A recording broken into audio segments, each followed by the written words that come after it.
स्वागत है आपका। चलिए स्टार्ट करते हैं यूपीपी क्वेश्चन पेपर। तो ठीक है, तो इसमें पहला क्वेश्चन क्या है कि निम्नलिखित में से बहुवचन का कौन सा विकल्प अनुचित है। मतलब आपको बताना है कि इसमें कौन सा विकल्प जो है वो बहुवचन का गलत है। ठीक है, तो बहुवचन का कौन सा विकल्प गलत है? रीतियाँ, विधियाँ, नीतियाँ और रीतियाँ। तो इसमें कौन सा विकल्प जो है वो गलत है? तो इसका राइट आंसर आप बताइए कौन सा गलत है।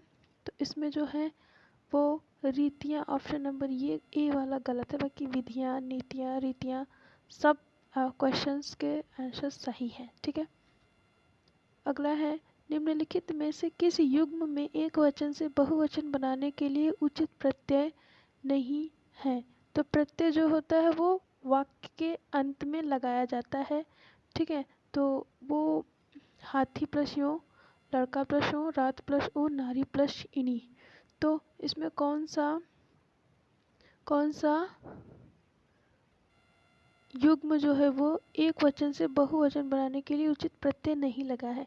तो नारिनी, नारी तो ऑलरेडी लिखा है, तो इसमें नारिनी प्रत्यय लगाने से नारिनी नहीं होगा, तो ये जो है वो गलत हो जाएगा। बाकी सब सही है बहुवचन बनाने के लिए। ठीक है, अगला क्वेश्चन, तीसरा क्वेश्चन है निम्नलिखित प्रश्न में 4 विकल्पों में से दिए गए शब्द के विपरीत अर्थ वाला विकल्प चुनिए। वृद्धि का आपको विपरीत शब्द बताना है। तो वृद्धि मतलब बढ़ता हुआ, और उससे उसका अपोजिट होगा क्षय, जो कि घटता हुआ होता है। क्षतिपूर्ति होती है, क्षय होता है घटता हुआ। ठीक है, अगला है तरणी और तरणी का क्या अर्थ है। ठीक है, तो इसमें पहले वाले तरणी का अर्थ जो है वो, पहले वाले तरणी का अर्थ सूर्य है और दूसरे वाले तरणी का अर्थ नाव है। तो इसका ए जो है वो राइट आंसर हो जाएगा, सूर्य और नाव। ठीक है, अगला क्वेश्चन है बिल्ली शब्द का पुल्लिंग क्या होगा। बिल्ली शब्द का पुल्लिंग, बिल्ली स्त्रीलिंग है, इसका पुल्लिंग क्या होगा। तो इसका राइट आंसर होगा ऑप्शन नंबर बी, बिलाव। बिलाव जो है वो बिल्ली शब्द का पुल्लिंग शब्द है। अगला है दोहे और रोले को क्रम से मिलाने पर कौन सा छंद बनता है। मतलब दोहा और रोला को मिला दिया जाए तो कौन सा छंद बनता है। दोहा में 11 और रोले में 24 पद होते हैं, जो उन सबको मिला दिया जाएगा तो कुंडलिया बन जाएगा। ठीक है, ऑप्शन नंबर सी जो है वो राइट होगा। अगला देखते हैं शाही घोड़े पर बैठकर आऊँगा में कौन सा कारक है। शाही घोड़े पर बैठकर आऊँगा कौन सा कारक है बताना है। तो कर्ता इसका जो है वो ने है, चिन्हकर्ता ने, कर्म को करण, करण का से है, अपादान से अलग होकर अधिकरण में पर। ठीक है, तो अधिकरण में पर आ रहा है और यहाँ पर लगा हुआ है, तो इसका राइट आंसर हो जाएगा ऑप्शन नंबर सी। आगे है द्विज, इस शब्द का सही अर्थ समूह क्या है। द्विज शब्द का सही अर्थ समूह बताना है। ठीक है, तो बताइए कौन सा होगा। ब्राह्मण सूर्य स्त्री, पक्षी दात या चंद्रमा, पक्षी शौरंग पृथ्वी, ब्राह्मण कमल देवता। तो द्विज शब्द का सही शब्द समूह कौन सा होगा ये बताना है। तो इसका राइट आंसर हो जाएगा ऑप्शन नंबर सी, पक्षी शौरंग और पृथ्वी जो है वो राइट है। अगला निम्न में से कौन सा शब्द नित्य एक वचन में प्रयुक्त होता है। निम्न में से कौन सा शब्द नित्य एक वचन में प्रयुक्त होता है, हमेशा एक वचन में ही रहता है। लड़का, जनता, पेड़, मोर। तो जनता जो है हमेशा एक वचन में रहता है, जनता हमेशा एक वचन में रहता है। अगला निम्नलिखित में से कौन सा शब्द स्त्रीलिंग है। तेल, शरबत, घी, परवरिश। तो इसमें जो है वो परवरिश शब्द जो है वो स्त्रीलिंग शब्द में प्रयुक्त हुआ है। आगे देखते हैं भूगर्भवेत्ता का सबसे अच्छा विकल्प कौन सा है। भूगर्भवेत्ता का सबसे अच्छा विकल्प कौन सा है। तो भूगर्भवेत्ता किसे कहते हैं, सिंपल सा ये पूछा गया है। तो जो पृथ्वी के भीतर का ज्ञान रखता हो उसे भूगर्भवेत्ता कहते हैं।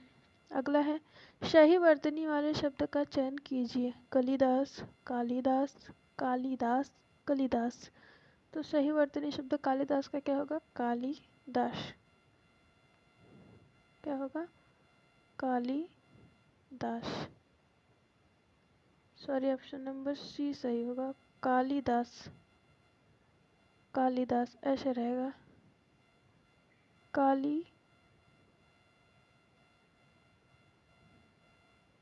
कालिदास। ठीक है, अगला है, निम्नलिखित प्रश्न में 4 विकल्प हैं, उस विकल्प का चयन करें जो उपसर्ग शब्द से नहीं बना हुआ है। उपसर्ग मतलब कि शब्द के प्रारंभ में कौन उपसर्ग शब्द नहीं लगा होगा। तो पुनर्जन्म है, या कुधर्म, आजीवन, या दिखावा।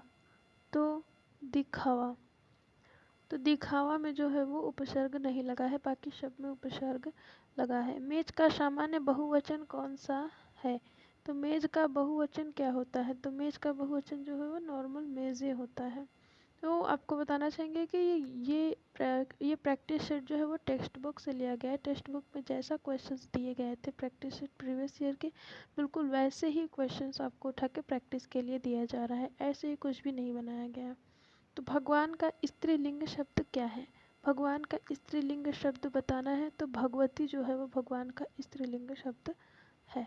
ठीक है, अगला देखते हैं, बादल का समानार्थी शब्द कौन सा है। देखिए जिसमें ज लगा हो, अम्बुज, नीरज, जलज। ठीक है, तो वो हो जाएगा कमल का पर्यायवाची।